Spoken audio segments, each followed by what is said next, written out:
Good morning friends.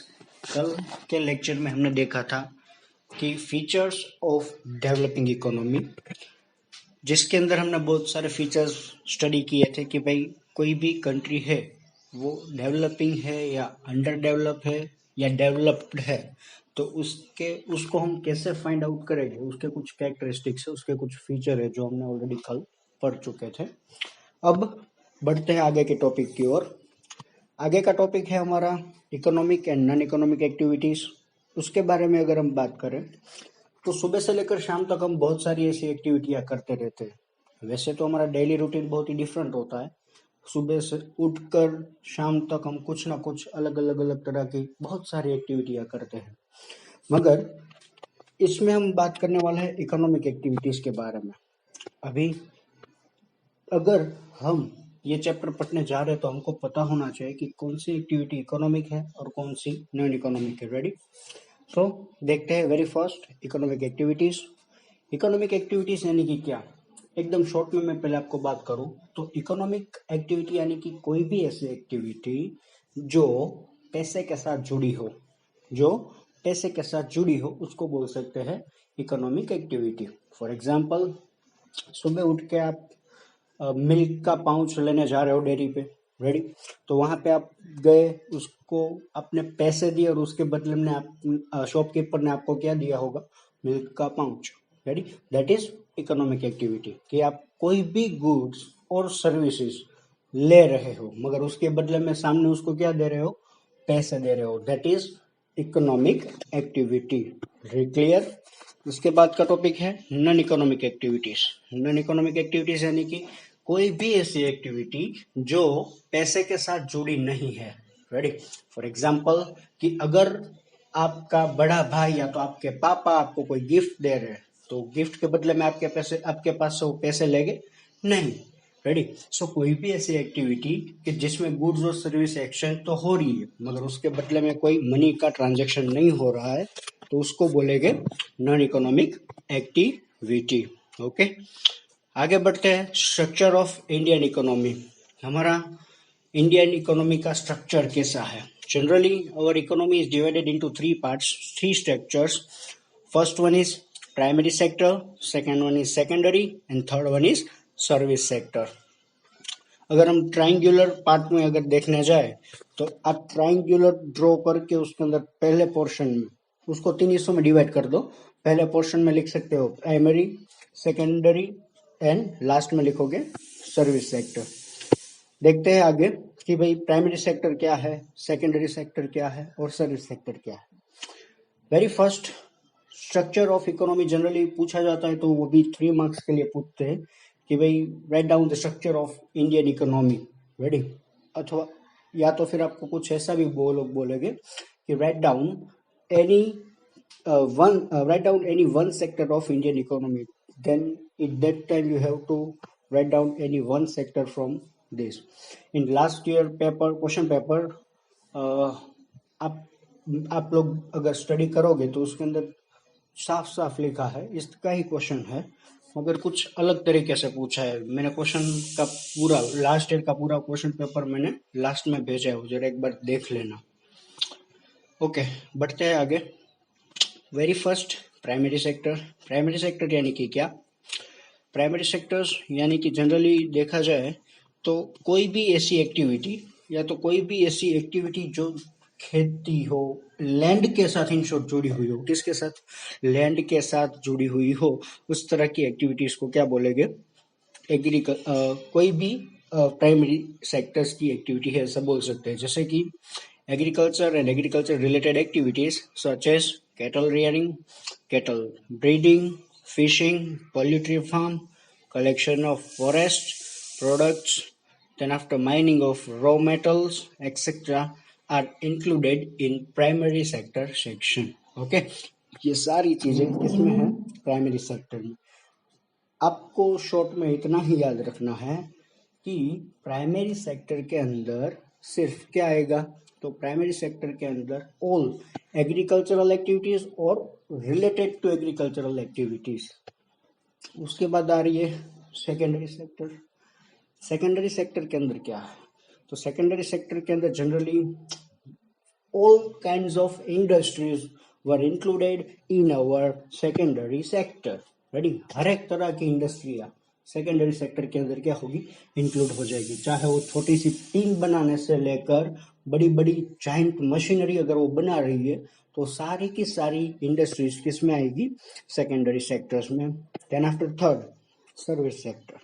Service sector के अंदर क्या है, तो सर्विस सेक्टर के अंदर all kinds of services like education, health, then after transportation, communication, internet, ये सारी चीजें क्या है, तो it is a examples of service sector. Ready, so ये सारी चीजें आ जाएगी सर्विस सेक्टर के अंदर। क्लियर। उसके बाद अगर हम बात करें आगे, तो एक पैराग्राफ दिया है, देखते हैं। Normally the primary sector dominates in developing countries. Primary sector contributes the most in employment generation and national income. However, as a rise in economic development, significance of primary sector decreases in comparison to secondary service sector, and importance of industrial sector and service sector is increases। ये थोड़ी history के बारे में बात की गई है यहाँ पे लास्ट पैराग्राफ में, कि अगर हम बात करें तो जब हम इंडिपेंडेंट हुए थे या तो इंडिपेंडेंट के पहले की भी अगर हम बात कर ले, तो उन दिनों में भी हमारी इकोनॉमी जो थी वो मेजोरिटी एग्रीकल्चर के ऊपर डिपेंड थी। आप सभी को पता होगा कि हमारा भारत देश जो है वो एग्रीकल्चरल कंट्री के नाम से जाना जाता था। बहुत सारे क्रॉप प्रोडक्शन, हमारे फार्मर्स मेजोरिटी लोग एग्रीकल्चरल एक्टिविटीज के साथ जुड़े हुए थे और अपनी रोजी रोटी कमा रहे थे। मगर जैसे ही हमको इंडिपेंडेंस मिला, जैसे जैसे टाइम आगे बढ़ता गया, वैसे वैसे in the year of 1956 we have adopted industrialization। Industrialization adopt करने के बाद तुरंत ही इंडिया के अंदर इंडस्ट्रीज का जो स्प्रेडिंग हो रहा था, उसका जो एस्टेब्लिशमेंट हो रहा था वो बहुत ज्यादा बढ़ गया, जिसकी वजह से हुआ कुछ यूं कि जो भी डिपेंडेंसी एग्रीकल्चर सेक्टर के ऊपर थी सबसे पहले, वो डिपेंडेंसी एग्रीकल्चर सेक्टर से हटकर दोनों बाकी के सेक्टर में यानी कि इंडस्ट्रियल सेक्टर और सर्विस सेक्टर के ऊपर ज्यादा हो गई थी। रेडी, इसलिए अभी के रेशियो में अगर हम देखने जाए तो एग्रीकल्चर के ऊपर लोग ज्यादा डिपेंड नहीं है, सिंपल बात है।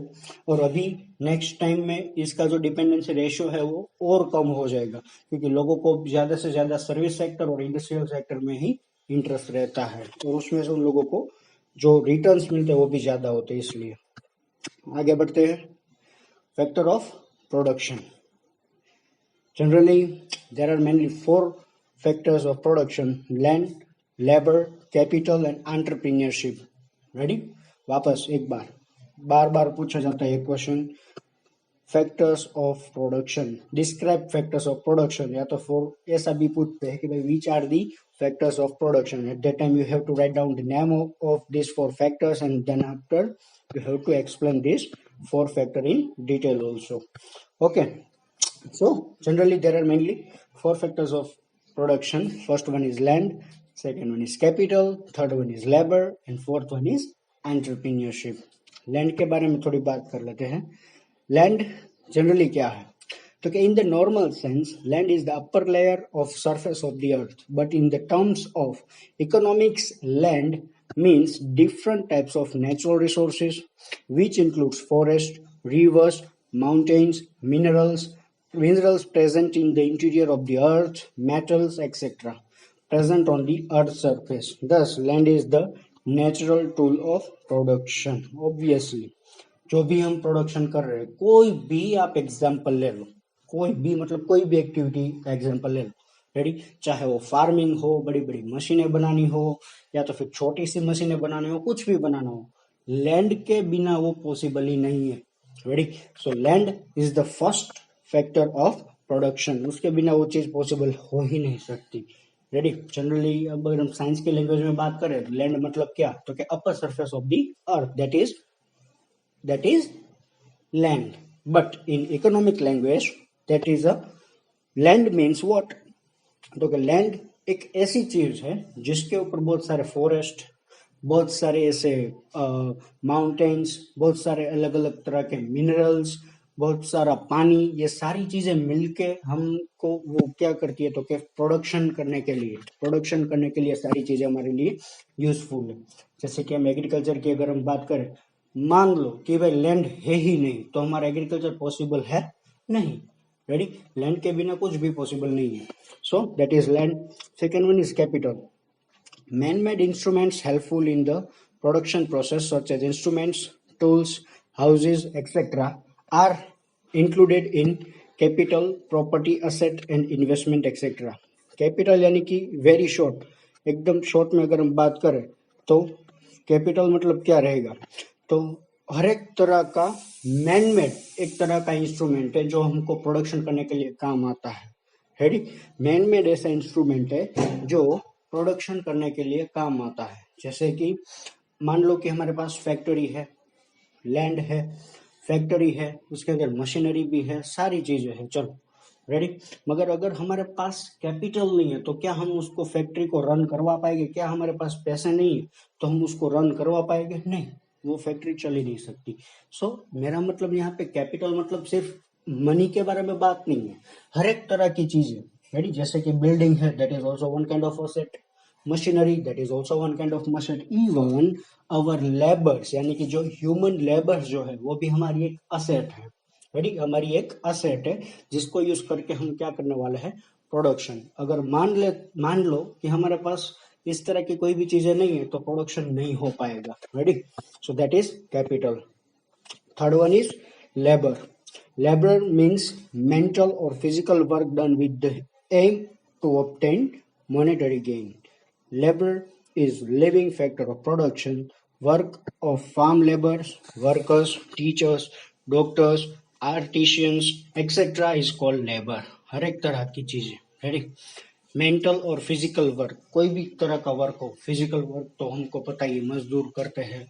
रेडी, हर एक तरह का हम भी, नो डाउट हम भी करते हैं फिजिकल वर्क, मगर थोड़ा बहुत as compare to that small labourers, farm में जो मजदूर काम कर रहे हैं उस तरह का काम अभी हम नहीं कर रहे हैं। रेडी, सो जो भी काम हो रहा है चाहे वो फिजिकल हो या तो फिर मेंटली हो, रेडी, वो काम क्यों किया जा रहा है, तो कि यहाँ पे देखो लिखा है कि भाई mental or physical work done with the aim to obtain monetary gain। मान लो खेत में मजदूर काम कर रहा है तो वो क्यों कर रहा है, उसको क्या चाहिए, पैसा। टीचर स्कूल में पढ़ा रहा है तो उसको क्या चाहिए, पैसा। रेडी, डॉक्टर अपने पेशेंट्स को देख रहा है तो उसको क्या चाहिए, रिटर्न्स में उसकी फीस चाहिए होगी। रेडी, वकील जो है, लॉयर जो है, वो अपना केस देखता है तो केस के बदले में भी वो अपने क्लाइंट के पास से क्या लेगा, पैसा। Ready, so this all humans are working for obtaining money only। ये हो गई बात लेबर की। जनरली हर एक तरह के यहाँ पे देखो लिखा है कि भाई work of farm labours, workers, teachers, doctors, artisans etcetera is called labour. इन सभी को हम लेबर ही बोल सकते हैं।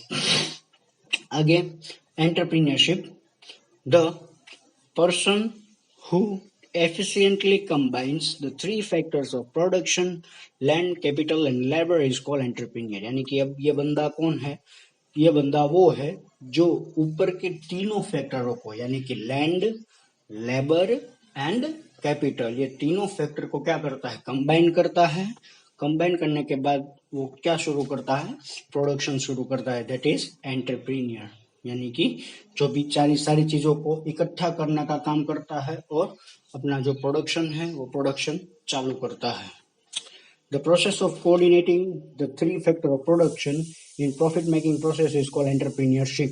रेडी, ये जो पूरी प्रोसेस है कौन सी, कि ऊपर के तीनों फैक्टर को कोऑर्डिनेट करना, यानी कि एक दूसरे के साथ इकट्ठा करके एक दूसरे के साथ उसको प्रॉपर यूज करना। और वो यूज क्यों कर रहा है, टू ऑब्टेन प्रॉफिट। सिंपल बात है, एंटरप्रेन्योर यानी कि जनरली हम, चलो बिजनेसमैन का एग्जांपल ले लो। बिजनेसमैन जो है वो बंदा बिजनेस क्यों करता है, वो अपनी कंपनी के अंदर एम्प्लॉयज को हायर करता है, मशीनरी रखता है, उसके पास से वर्क लेता है, ये सारी चीजें वो करता क्यों है, क्योंकि उसको प्रॉफिट चाहिए। क्या चाहिए, प्रॉफिट। सो यहाँ पे एंटरप्रेन्योर की भी अगर हम बात करें तो that is also work, he is also working for earning a money।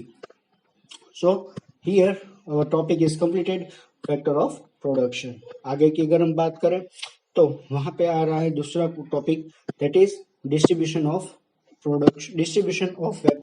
Let's see factor of production. हमने ऑलरेडी आगे देखा कि हमारे पास 4 फैक्टर ऑफ प्रोडक्शन है, land, labour, capital and entrepreneurship.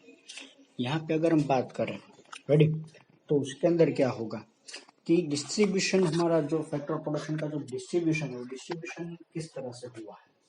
Distribution की अगर हम बात करें तो डिस्ट्रीब्यूशन हम ऑलरेडी लोअर स्टैंडर्ड्स में भी ये स्टडी कर चुके हैं कि हर एक कंट्री के पास सेम लेवल के नेचुरल रिसोर्सेज अवेलेबल नहीं है, वो हमको पता है। रेडी, कोई कंट्री ऐसी है जिसमें कोई मिनरल्स ज्यादा होता है, तो कोई कंट्री ऐसी है जिसके पास वो मिनरल्स नहीं होता है। For example crude oil, ready, हम जो भी पेट्रोलियम प्रोडक्ट्स जो भी बनती है या तो फिर क्रूड ऑयल जो बनता है, रेडी, वो मेजोरिटी जितने भी गल्फ कंट्रीज है उसके पास ज्यादा है, रेडी, और हमारे इंडिया के पास वो चीज नहीं है, या तो फिर है तो भी वो बहुत ही कम मात्रा में है कि जिससे पूरे इंडिया के वॉन्ट्स को हम सेटिस्फाई नहीं कर पाते। Ready, so that is the main topic. आगे देखते हैं कि भाई इसका फैक्टर ऑफ प्रोडक्शन का डिस्ट्रीब्यूशन जो है वो कैसा हुआ है, तो उसके बारे में थोड़ी बात करते हैं। Generally human wants are unlimited. इंसान की जो इच्छाएं होती है वो कैसी होती है, अनलिमिटेड। आपकी भी होगी, मेरी भी होगी, सबकी होती है। हमारी एक वांट्स कंप्लीट हो जाती है तो हमको तुरंत ही दूसरी वांट्स आ जाती है हमारे पास। रेडी, फॉर एग्जांपल अभी हम छोटे थे, रेडी, तो कोई भी एक खिलौना हमको पापा या मम्मी ला कर देती थी, जैसे वो खिलौना के साथ हम थोड़ी देर खेलते हैं, बाद में वापस हमको नया खिलौना चाहिए होता है। रेडी, सो इस तरह की हमारी जो वांट्स है, हमारी इच्छाएं जो है वो कैसी रहती है, अनलिमिटेड है, तो वो कभी खत्म ही नहीं होगी। अगर होगी तो वो शायद हमारे साथ ही होगी। हाँ, रेडी, सो बढ़ते आगे कि ह्यूमन वांट्स आर अनलिमिटेड, मगर प्रॉब्लम क्या है, चलो अनलिमिटेड वांट्स है उसका भी कोई दिक्कत नहीं है, मगर प्रॉब्लम अब शुरू हो रहा है कि उस वांट्स को सेटिस्फाई करने के लिए, फुलफिल करने के लिए जो भी रिसोर्सेज हमको चाहिए वो रिसोर्सेज हमारे पास बहुत ही कम अवेलेबल है, जिसकी वजह से ये जो वांट्स है वो वांट्स को हम पूरी तरह से फुलफिल नहीं कर पाते हैं। आगे बढ़ते हैं। यहाँ पे देखो लिखा है कि भाई as a result every country faces the problem related to allocation of resources. Many questions rise such as why, when, how much quantity of limited resources can be use. इसलिए यहाँ पे ये प्रॉब्लम ऐसा नहीं कि इंडिया का ही ये problem है, हर एक कंट्री का है। राइट, जैसे जैसे टेक्नोलॉजी बढ़ती है, जैसे जैसे नए नए इनोवेशंस होते हैं, वैसे वैसे लोगों की इच्छाएं भी क्या होगी, ऑब्वियसली बढ़ने वाली है। मगर उस वांट्स को कंप्लीट करने के लिए, फुलफिल करने के लिए पर्टिकुलर कंट्री के पास रिसोर्सेज कम रहते हैं, जिसके लिए यहाँ पे हम क्या करना पड़ता है, डिस्ट्रीब्यूशन करना पड़ता है। देखते हैं अनलिमिटेड वांट्स के अंदर, human wants are uncountable and unlimited. So many wants originated from one want. Many requirements are to be fulfilled again and again, while many wants arise because of development of science and technology. हमको पता है कि हमारी इच्छाएं जो है वो कैसी है, अनलिमिटेड है। हमारी एक इच्छा में से दूसरी इच्छा जनरली हर एक को, ऐसा नहीं कि मुझे या सिर्फ आपको, ऐसा नहीं, सबको इस तरह का प्रॉब्लम रहता ही है कि भाई सबकी इच्छाएं कैसी है, अनलिमिटेड है। आज उसको ये चाहिए, कल उसको वो चाहिए होगा, परसों कुछ अलग ही, इस तरह का। देखते हैं आगे, जैसे जैसे टेक्नोलॉजी चेंज होती जा रही है, जिस तरह से नए नए इन्वेंशंस हो रहे हैं, उसी तरह से ह्यूमन वांट्स भी क्या हो रही है, बढ़ रही है।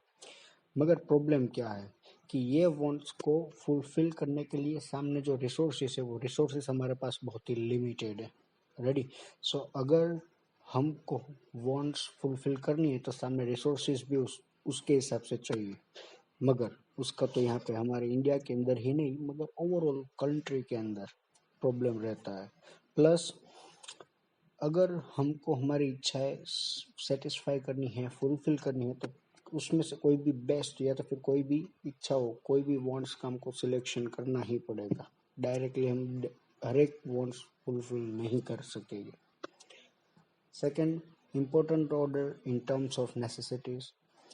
बहुत सारी इच्छाएं होती है हमारी, इसके अंदर क्या है कि जनरली सबसे पहले ह्यूमंस की जितनी बेसिक नीड्स होती है ना, उसमें आती है रोटी, कपड़ा और मकान। रेडी। कोई भी बंदा होता है, उस बंदे को आप ऐसा बोलोगे कि आपको चलो खाना नहीं दूंगा चलेगा, कपड़ा नहीं दूंगा चलेगा, मैं आपको रहने के लिए मकान दे देता हूँ, तो क्या वो जिंदा रह पाएगा सिर्फ मकान के अंदर? नहीं। चलो वो हटा दो, उसको हम बोलते हैं कि भाई चलो आप खाना मत खाओ, आपको मैं मकान भी दे देता हूँ और कपड़ा भी दे देता हूँ, तो क्या वो जिंदा रह पाएगा? नहीं। रेडी। तो उसकी बेसिक नीड्स सबसे पहले क्या होगी? खाना। कि अगर खाना होगा तो बाद में वो कपड़ा भी, और बाद में वांट्स, बाद में हाउस, इस तरह की अलग अलग उसकी जो भी वांट्स है वो सेटिस्फाई कर सकता है। सो यहाँ पे सेकंड पॉइंट के अंदर आपको उसकी नेसेसिटीज की कौन सी वांट्स सबसे ज्यादा जरूरी है उसको पहले फुलफिल करो, बाकी की जो वांट्स है वो तो बाद में भी हो सकती है। Ready. Then after third, limited resources. जितने भी रिसोर्सेज हमारे पास है, चाहे वो नेचुरल हो या मैन मेड हो, सारे के सारे रिसोर्सेज हमारे पास लिमिटेड है। अगर हम उसका यूज कर रहे हैं तो हो सके उतना जुडिशियली उसका यूज हो सके उतना उसका कम से कम वेस्टेज निकाल के हम यूज करें तो ही वो हमारे लिए बेनिफिशियल है, और फ्यूचर में भी हम उसको ज्यादा से ज्यादा यूज कर सकते हैं। Ready. Then after fourth, alternative use of resources. Resources to satisfy demand are not only this, they have alternative uses also. When any tools of production may be utilized in more than one way, it means that the tools has multiple usage. यहाँ पे एक मस्त example दिया है आपको कि कोई भी जमीन होती है, लैंड का टुकड़ा, उसके ऊपर हम कुछ भी ग्रो कर सकते हैं, suppose wheat, rice, then after maize, sugar cane, कुछ भी। मगर एक टाइम में अगर हमने कुछ उसके ऊपर ग्रो किया तो उसी टाइम उसका हम अल्टरनेटिव यूज नहीं ले सकते। रेडी। जैसे कि हमारे पास 1 हेक्टर जमीन है, रेडी, लैंड है, उसके ऊपर हमने पूरी की पूरी लैंड के ऊपर हमने वीट ग्रो कर दिए, तो उसी टाइम पे हम वहाँ पे राइस का प्रोडक्शन कर सकते हैं? No, it is not possible. वहाँ पे उसका जो अल्टरनेटिव यूसेज है वो वहाँ पे उसका नहीं हो सकता। Right. So for example, so यहाँ पे कुछ ऐसा दिया है कि other usage and land has to be stop. Okay. So in above mentioned condition, distribution of factor of production is done in such a way that they satisfy to maximum possible demands. तो ये सारे हमने देखे आगे ऊपर के distribution of factor of production. Ready. So देखते हैं आगे के टॉपिक कल से, methods of allotting of resources.